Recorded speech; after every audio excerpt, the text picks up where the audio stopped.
Malar en liberté, avec aujourd'hui notre grand invité, Reza Pahlavi, fils de Feu le Shah d'Iran, opposant numéro 1 aux ayatollahs. Nous allons nous entretenir avec lui dans quelques instants, mais tout d'abord, son portrait par Romain Le Petit. Si son pays était encore une monarchie, il serait l'actuel occupant du trône d'Iran. Fils aîné de Mohammad Reza Pahlavi, le dernier Shah, Reza Pahlavi naît à Téhéran en 1960. Après une éducation reçue dans les rangs de l'école impériale, très tôt, il prend son envol et reçoit une formation de pilote d'avion de chasse. À 18 ans, il part aux États-Unis pour suivre ses études à la très réputée Reese Air Force Base dans l'État du Texas. C'est donc depuis l'Amérique qu'il vit la révolution qui secoue son pays et fatalement son monarque de père. En 1979, il rejoint ses parents justement, forcés à l'exil successivement au Maroc, aux Bahamas et au Mexique. Lorsque son père décède en 1980 en Égypte, Reza Pahlavi s'autoproclame Shah d'Iran au nom de l'ancienne constitution de 1906. C'est en décembre 2011 qu'il marque un grand coup sur la scène internationale. À New York, il demande au Conseil de sécurité des Nations Unies de déférer devant la justice internationale le guide suprême de la révolution iranienne, Ali Khamenei, pour être jugé pour crimes contre l'humanité. Aujourd'hui, Reza Pahlavi vit toujours en exil aux États-Unis, alors qu'en Iran, son nom est souvent scandé dans les manifestations d'opposition au régime en place. Où qu'il soit, Reza Pahlavi active ses réseaux. Il se déplace régulièrement en Europe, à Paris, Berlin, Londres, Amsterdam ou à Rome. Il y rencontre les opposants au régime des ayatollahs, qui pourtant étaient parfois opposés à son père, mais aussi la presse étrangère qui se fait l'écho de son combat pour renverser le pouvoir en place. Peu importe les divergences politiques, l'important c'est qu'on se retrouve aujourd'hui tous dans la même galère, si j'ose dire. Nous avons un élément de menace commune. Nous avons tous à faire face à un ennemi commun qui s'appelle le régime islamique qui aujourd'hui règne dans notre pays. Aux États-Unis, il entretient ses relations avec la grande diaspora iranienne et diffuse des messages télévisés aux 3 500 000 Iraniens du continent nord-américain. Il a été plusieurs fois reçu au Congrès américain, lequel souhaite le questionner sur sa vision de l'Iran, ses ambitions et ses positions. Le 28 septembre dernier, il lève justement le voile sur ses intentions. Il publie sur son compte Instagram, fort d'1 700 000 abonnés, un discours solennel d'une quinzaine de minutes, un appel à la révolte. مسیر پیروزی مشخص است. اعتصابات و اعتراضات و نافرمانی‌های مدنی را در نقاط مختلف کشور به هم پیوند بزنیم. حلقه‌های کوچک اعتراض را شکل دهیم و نافرمانی مدنی را در هر شکلش تبلیغ کنیم. Le prince héritier d'Iran, Reza Pahlavi est l'invité de Malar en liberté. Votre Altesse, bienvenue à nouveau à Malar en liberté sur i24 News.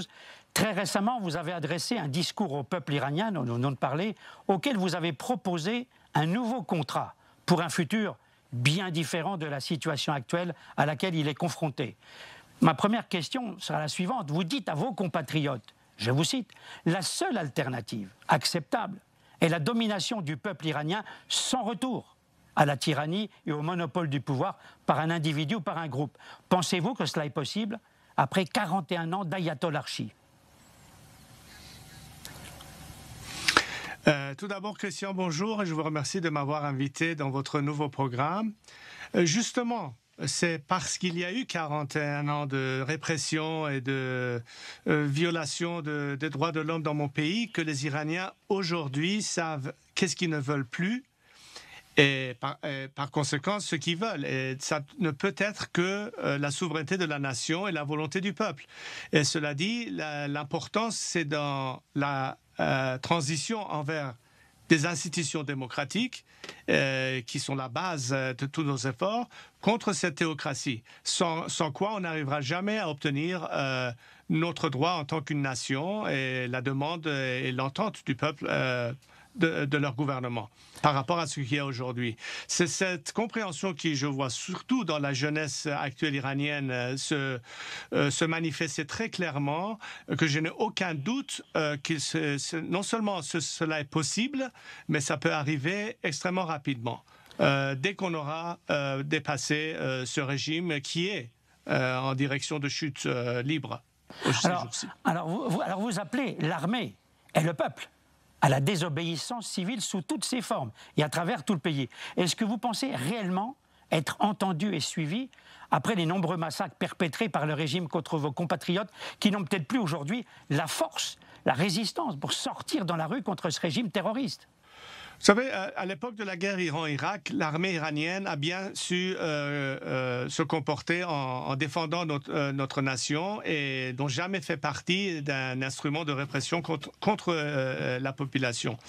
En revanche, avec les gardiens révolutionnaires, il faut dire qu'il y a une hantise vis-à-vis de cette organisation de la part du peuple, mais la majorité de ces éléments non seulement ne profitent pas, comme leurs commandants qui, au haut du sommet, s'enrichissent contre l'intérêt de la nation, mais qui veulent aujourd'hui sortir de cette situation. Et au fait, ils ne peuvent plus faire partie d'un navire qui est en train de couler.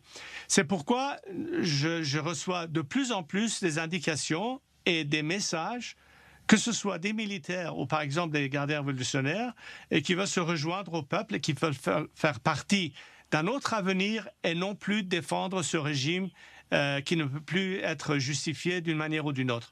Ce qui veut dire, au fait, que pour arriver à un but de traverser au-delà de ce régime, en évitant la violence, en grande partie, ce sont justement ces mêmes éléments militaires ou paramilitaires qui peuvent être le bouclier de protection pour la nation vis-à-vis d'un régime répressif qui sera à ce moment limité et au moins on aura minimisé les dégâts en ce qui veut dire la perte de vie humaine dans un processus de changement politique. Alors, dans votre discours, vous dites « Je ne veux pas voir mon pays vendu à des puissances étrangères ».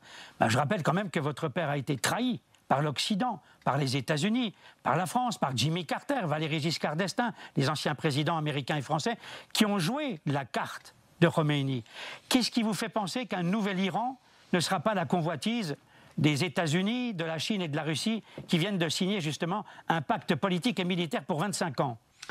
Une fortification correcte des institutions et d'un système politique ne peut que rendre une nation beaucoup plus forte et ferme dans le contexte de son indépendance et de sa souveraineté. Vous ne pouvez pas avoir un pays démocratique représenté par presque 85 millions d'habitants, être vendu à qui que ce soit. Justement, ce régime qui n'a aucune légitimité et qui a toujours montré une attitude, en tout cas anti-occidentale, a été obligé de se réfugier en demandant aide et assistance à des pays comme la Russie et la Chine. Et c'est donc dans ce contexte que le pays est beaucoup plus dans une situation d'être mis en solde que si notre pays était représenté par un gouvernement représentant réel du peuple, qui s'inquiète de l'intérêt national et qui surtout a une légitimité. Et on ne peut pas marchander avec ce pays. Donc cette garantie de souveraineté et de ne pas être vendu dépend tout à fait d'un régime qui représente le pays et qui a toute légitimité, qui est en contraste direct avec la situation actuelle. Alors Votre Altesse, vous vivez en exil aux États-Unis et puis dans un peu plus de 2 semaines, les Américains vont se rendre aux urnes pour élire leur président. Qu'est-ce que vous attendez concrètement de ce pays où on voit bien l'atmosphère pour l'instant, c'est pathétique, c'est délétère. Qu'est-ce que vous attendez de cela? Ma position en ce qui concerne la politique américaine, surtout sa politique étrangère, a toujours été d'espérer et de demander aux représentants aussi bien républicains que démocrates d'avoir une attitude bipartisane, comme il l'appelle ici, vis-à-vis de mon pays. Et donc, dans ce cas, peu importe qui aboutit à la Maison-Blanche en 2021, l'important, c'est que cette personne soit du côté du peuple et qui comprenne ce qui se passe en Iran et la demande et l'attente de mes compatriotes, plutôt que de vouloir marchander avec un régime qui tient que par un fil et qui est au bord du précipice. Joe Biden, le candidat démocrate, disait récemment de la politique de Donald Trump vis-à-vis de l'Iran, je le cite, « Il y a peut-être une façon plus intelligente de lutter contre la politique de déstabilisation du Moyen-Orient par l'Iran et de parler aussi de diplomatie. » Mais est-ce que vous pensez réellement que c'est sérieux de penser que Khamenei et les gardiens de la révolution comprennent le mot diplomatie? Ce qu'ils comprennent, c'est une bouée de sauvetage qui, encore une fois, est lancée envers eux pour qu'ils puissent se tenir au pouvoir encore un peu plus longtemps. Et ce jeu est un jeu qui a toujours été fait par le régime, mais auquel on ne peut pas faire confiance. Ce que je veux dire par là, c'est que insister à maintenir un régime en place qui ne tient plus, plutôt que dans la direction d'une demande et d'une attente d'une nation qui réclame sa liberté, sa souveraineté, c'est d'être au fait dans le lit avec l'ennemi et non pas du côté du peuple. Et un jour où le pays sera libéré, on se rappellera de la position de ces gouvernements et où ils se tenaient vis-à-vis du peuple plutôt que du régime. Je voudrais revenir au nucléaire iranien, parce qu'après les récentes destructions de parties de centrales nucléaires et d'entrepôts qui abritent des missiles à tête nucléaire par des cyberattaques israéliennes et des éléments opposants de l'intérieur, est-ce que vous pensez réellement que le programme nucléaire sera retardé et présentera encore une menace pour Israël et la région?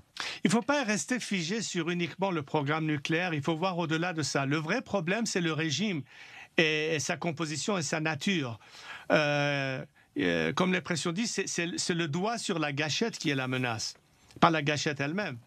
Et dans ce cas, la menace réelle, c'est un régime qui a toujours essayé de propager, pour sa propre survie, une politique de destruction, de terrorisme, de se mêler des affaires des pays voisins, d'avoir un doigt dans l'engrenage, d'utiliser ses proxys comme Hezbollah au Liban ou ailleurs pour se maintenir en place.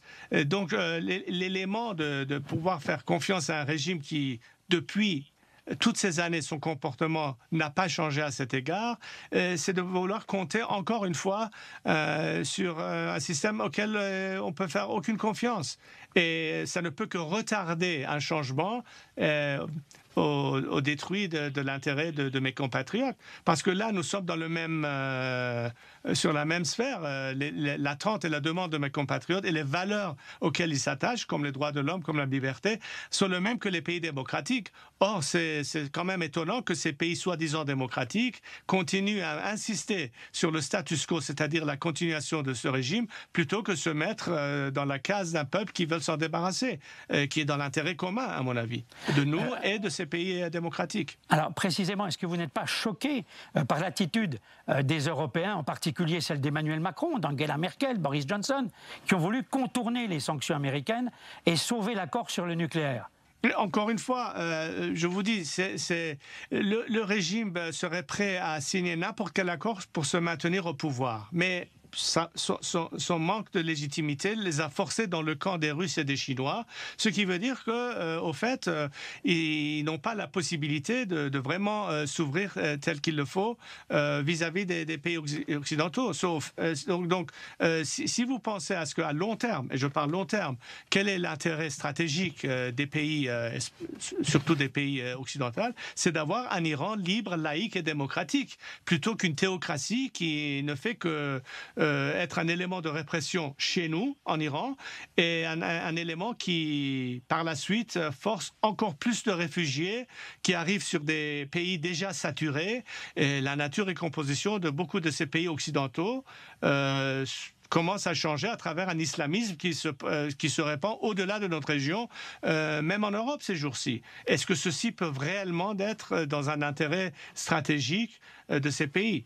Même si on parle d'un élément économique, là encore une fois, il faut connaître avec qui vous faites affaire. Vous faites affaire avec un régime qui est corrompu, où vous devez d'une part ou d'une autre marchander avec des éléments des gardes révolutionnaires, ce qui veut dire un régime qui soutient le terrorisme, trafic d'êtres humains, etc. Et je me demande si les actionnaires de ces compagnies européennes seront prêts à risquer une responsabilité juridique et légale de faire affaire avec ce type de régime. C'est une question à être posée dans ces pays. Quelle est votre réaction lorsque vous apprenez que l'AIEA, c'est-à-dire l'Agence internationale de l'énergie atomique, affirme que depuis mai 2019, les Iraniens ne respectent plus du tout l'accord sur le nucléaire? Il ne faut pas être étonné, Christian. N'oublions pas que des années avant, quand on a découvert les intentions du régime à Fordo et à Natanz, ça a été découvert. Ça n'a jamais été déclaré par le régime. Ce qui veut dire qu'ils n'ont jamais été francs et il y a toujours eu un subterfuge et une façon de vouloir masquer ou dissimuler leurs vraies intentions. Il ne faut pas être étonné du tout. Mais encore une fois, il faut savoir que ce régime ferait n'importe quoi pour sa survie et il ne faut pas tomber dans ce piège.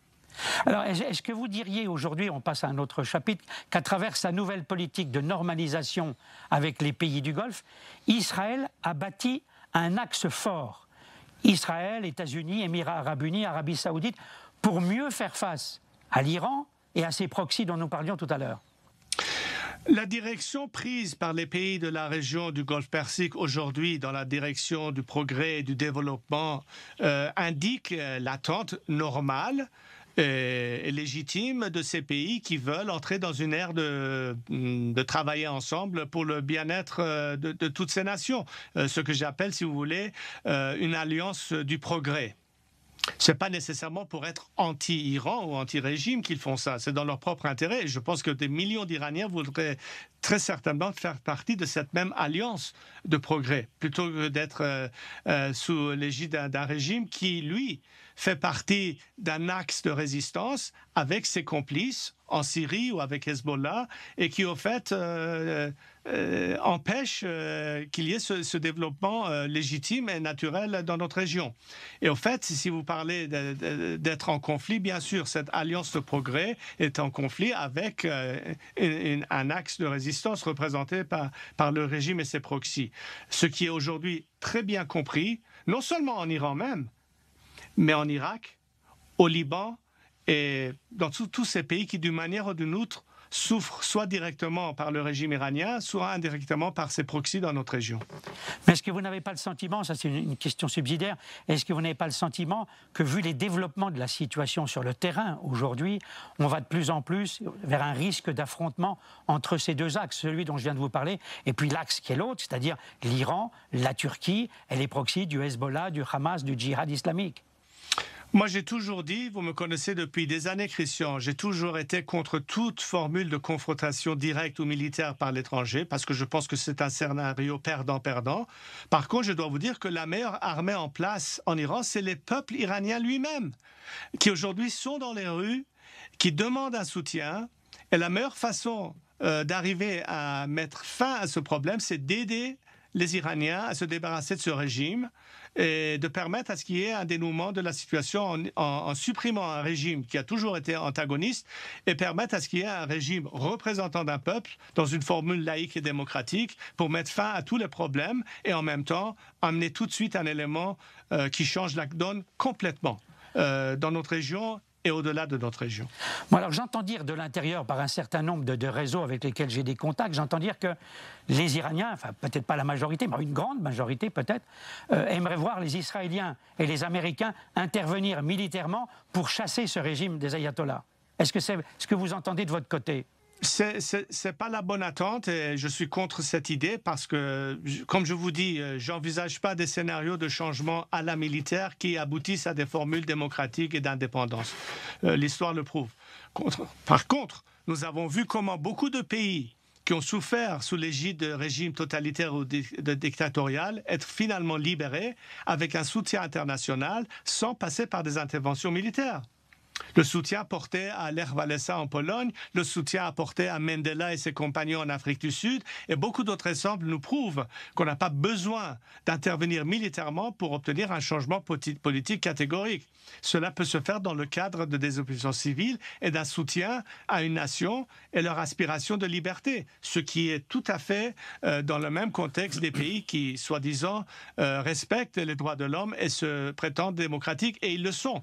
Et donc, leur meilleur investissement en tant que démocratie, c'est d'aider d'autres pays à se débarrasser de leur régime. Ils sont prêts à le faire. Ils ne demandent qu'un soutien. On ne demande pas une intervention étrangère.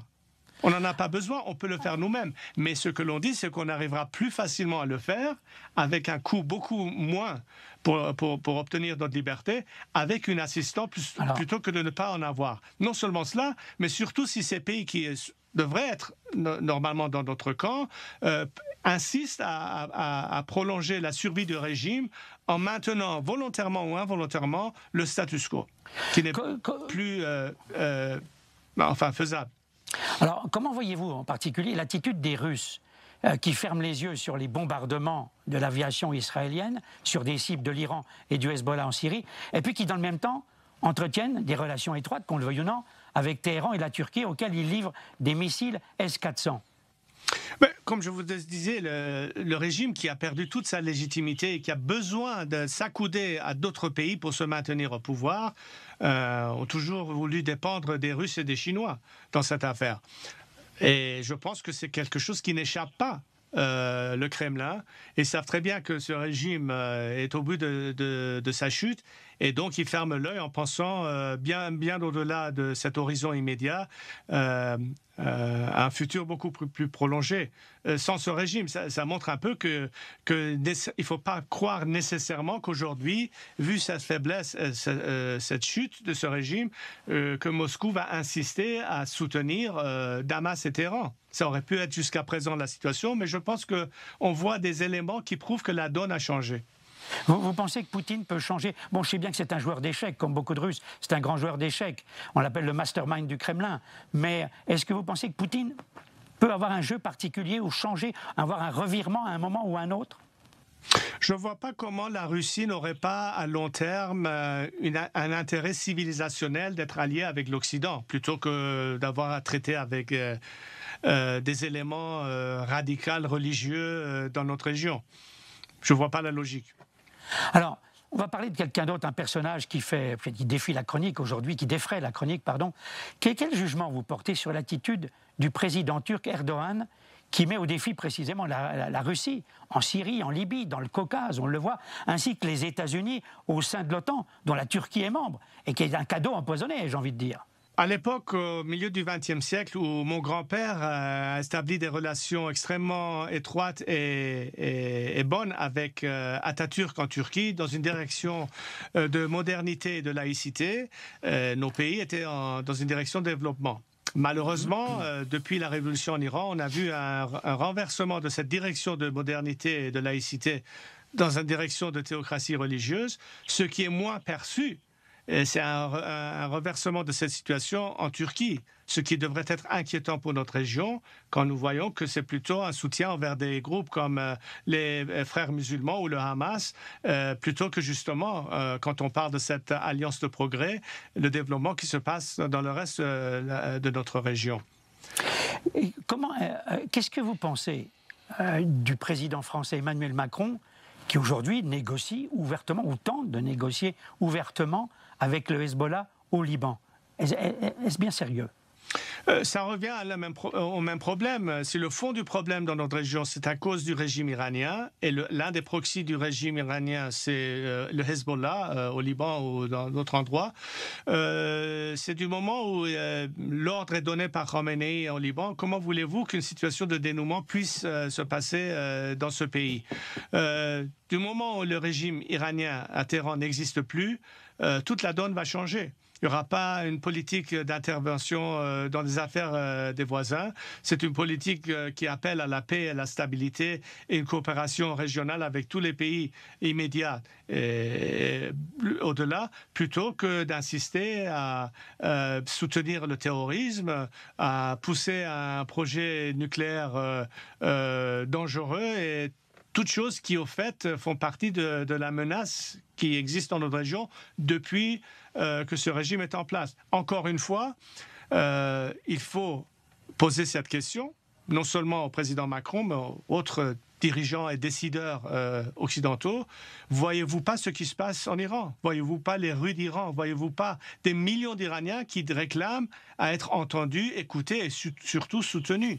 Et d'insister à parler uniquement au régime iranien et ses représentants veut tout simplement dire que vous êtes en train de marchander avec ce régime contre l'intérêt d'une autre nation. Et un de ces jours, une fois libérés, vous aurez tous une réponse à donner à un peuple qui n'oubliera pas où vous vous placez dans un état critique actuel. Êtes-vous dans le camp des Iraniens qui réclament leur liberté, ou vous êtes en train de marchander avec un régime qui insiste à se soutenir au pouvoir à tout prix et à travers des répressions, non seulement chez eux, mais dans d'autres pays? Une dernière question, Votre Altesse. L'ONU va lever prochainement, on le sait, l'embargo sur les ventes d'armes livraison d'armes à l'Iran. Les Occidentaux, surtout les Européens, se sont abstenus, n'ont pas soutenu les États-Unis qui essayaient justement de prolonger cet embargo. Est-ce que vous pensez que là, les conséquences peuvent être catastrophiques? Parce que ça veut dire que l'Iran va être à nouveau surarmé par les Chinois, par les Russes et par d'autres. Bien entendu, ça fait partie de ce concept d'une autre bouée de sauvetage. Obama leur livre de l'argent liquide. Aujourd'hui, on leur laisse s'armer encore plus facilement. Je ne vois pas ceci être dans l'intérêt d'une stabilisation régionale ou une continuation d'un régime qui utilisera plus de prétextes pour oppresser sa propre population. Ça peut être un avenir beaucoup plus sinistre que maintenant. Cela dit, la question c'est est-ce que ce régime peut tenir en place pendant longtemps?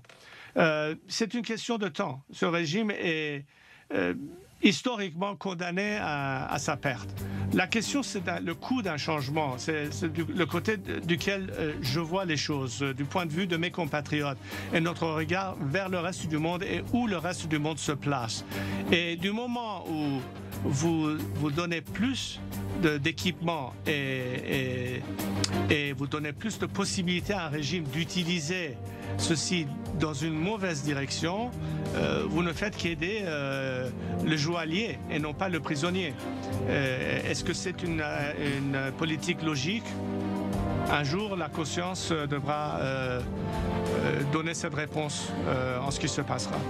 C'est sur cette question, Votre Altesse, qu'on va s'arrêter aujourd'hui, qu'on va arrêter notre conversation. Merci d'être venu sur les réseaux anglais et français de i24 News, Mallard at Large, Mallard en liberté. Vous êtes le bienvenu à tout moment avec les développements possibles de la situation au Moyen-Orient, ce qui est fort probable dans les semaines ou dans les mois qui viennent.